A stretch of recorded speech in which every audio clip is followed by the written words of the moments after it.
আবার ডোমকল থানার বড়সড় সাফল্য, হারিয়ে যাওয়া মোটরবাইক 24 ঘন্টার মধ্যে উদ্ধার করলো ডোমকল থানার পুলিশ। গত 6 তারিখ অর্থাৎ রবিবার ডোমকল পৌরসভার 10 নম্বর ওয়ার্ডের কুঠি মোড় এলাকা থেকে সুজয় কুণ্ডু নামে এক ব্যক্তির মোটরবাইক চুরি হয়ে যায়। গতকাল ডোমকল থানায় লিখিত অভিযোগ দেওয়া হয়। সে অভিযোগের ভিত্তিতে ডোমকল থানার পুলিশ তদন্ত শুরু করেন। সে তদন্তে 24 ঘন্টা কাটতে না কাটতে গাড়ি উদ্ধার হয় এবং একজনকে আটক করা হয়। সেই গাড়ি উদ্ধার হয় আমজাদ মণ্ডলের কাছ থেকে ডোমকল থানার মমিনপুর বিলপাড়া এলাকায়। তাকে মুর্শিদাবাদ আদালতে তোলা হয়। Bureau report, as news Bangla. খুব শীঘ্রই আসছে পরবর্তী খবর নিয়ে, ততক্ষণ চোখ রাখুন এএস বাংলা পর্দায়। অবশ্যই আমাদের ফেসবুক পেজটি ফলো করে আমাদের পাশে থাকবেন, আর আপনাদের এলাকার খবর দেখতে চোখ রাখুন এএস বাংলা পর্দায়। আর সামনে নিয়ে এসো, দমকল থানা ধরে বসে দে।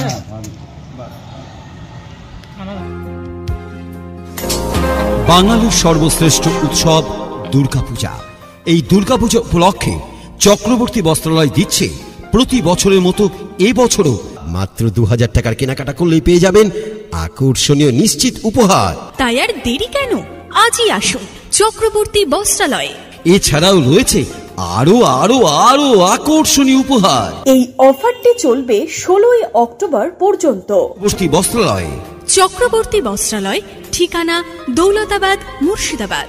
আপনাদের সকলকে জানাই শুভ শারদীয়ার প্রীতি শুভেচ্ছা, সেই সঙ্গে সাদর আমন্ত্রণ।